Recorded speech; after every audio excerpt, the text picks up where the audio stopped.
ഇത്തവണത്തെ വെക്കേഷൻ ഞങ്ങൾ സ്റ്റാർട്ട് ചെയ്യുന്നത് ലക്ഷദ്വീപിൽ നിന്നാണ് കേട്ടോ. കുറേ വർഷത്തെ ഒരു ആഗ്രഹമാണ് ലക്ഷദ്വീപ് കാണുക എന്ന്. ഇവിടെ വന്നതും പിന്നെ വെറുതെ ഇരിക്കാൻ പറ്റില്ലല്ലോ, ബീച്ച് കാണുക, അല്ലാതെ എന്താ വെള്ളത്തിലിറങ്ങുക, അത്രയേ ഉള്ളൂ.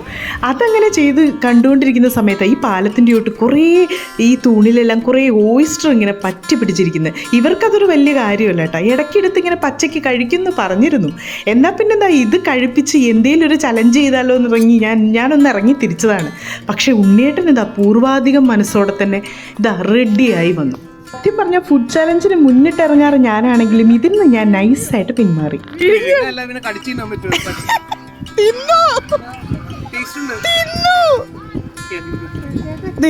തിന്നോണ്ട് ഓരോന്നിനും ഉണക്കാൻ വെച്ചേക്കുന്നു.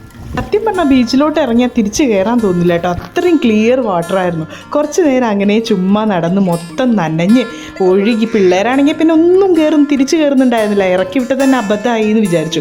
ഫോണും പിടിച്ച് പലതും ഷൂട്ട് ചെയ്യുന്നതിൻ്റെ ഇടയിൽ എൻ്റെ കണ്ണ് പെട്ടതാണ് ഇവനും ഞാൻ വിട്ടില്ല, വെറുതെ വിട്ടില്ല. അപ്പോൾ ഇനി അങ്ങോട്ട് ലക്ഷദ്വീപിലെ ഓരോ വിശേഷങ്ങളും ഇങ്ങനെ ഷോർട്ടായിട്ടും വലിയ വീഡിയോസായിട്ടും ഒക്കെ ഞാൻ ഇടും. എല്ലാവരും മറക്കാതെ കാണണേ. Anyway bye bye.